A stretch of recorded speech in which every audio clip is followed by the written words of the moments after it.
बेथ' गोदान बाथ्रा नङा।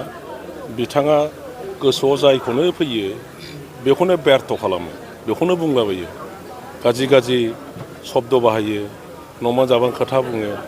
बर' भाषायाव बेखौ जुदि फोरमायनांगौब्ला सैमा सोंनाया अरनो रोङा, अखा खोरोमनाया हानो रोङा।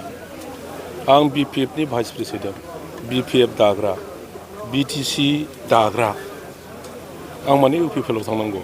जाय UPPL आ BTC एफा मोजां मोनसे पलिटिकेल एन्टिटिखौ दिनै धंस खालामगासिनो दङ, बे दलाव आं मानो हाबहैनांगौ?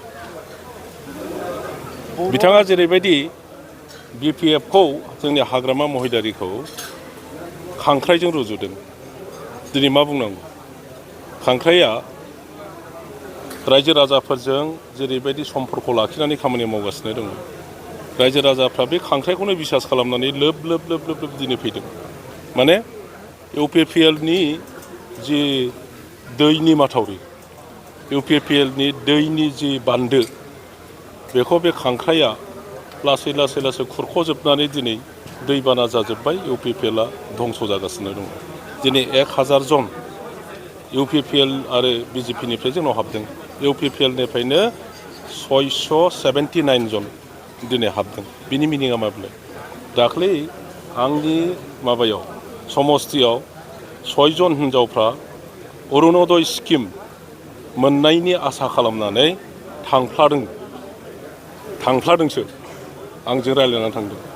दा बेखौ माबायदि बुंदों बडलेण्ड बुब्लिनि सासे रिपर्टारा, माने ओरैबायदि बुंबाय, माने जोबसिगोन आरो, माने सुर लागुलायनानै बुंबावो जे इन्जुरनि हाया गुगानाय बायदि BPF आ गुगाजोब्बाय।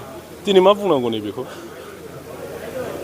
UPPL निफ्राय जे आंनिया 6 जन थांदों, 6 जन थांनायावनो जुदि इन्जुरा गुगाजोब्बायब्ला दिनै 600 जन हाबबाय UPPL ना, बे मा जागोन? बेखौ बोरै बबे भाषाजों फोरमायनांगोन?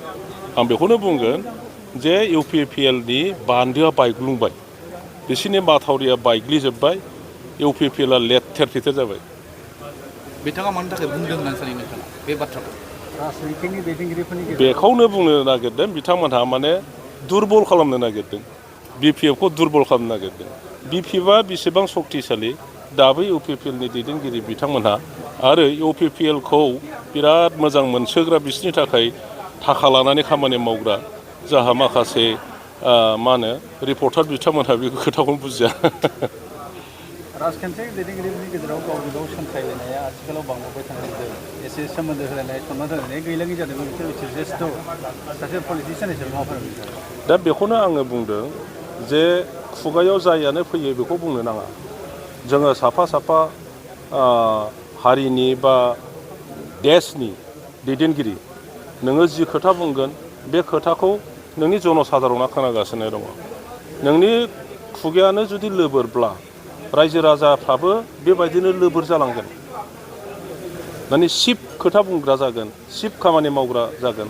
बेखायनो जोंनि दैदेनगिरि बिथांमोनहा गावनि बे इमसनखौ हमथानानै मोनसे भद्र भाषाजों, भद्र समस्याफोरनि समाधाननि भद्र भाषाजों बेखौ फोरमायलायनांगौ, बयखौबो रेसपेक्ट होलायनांगौ।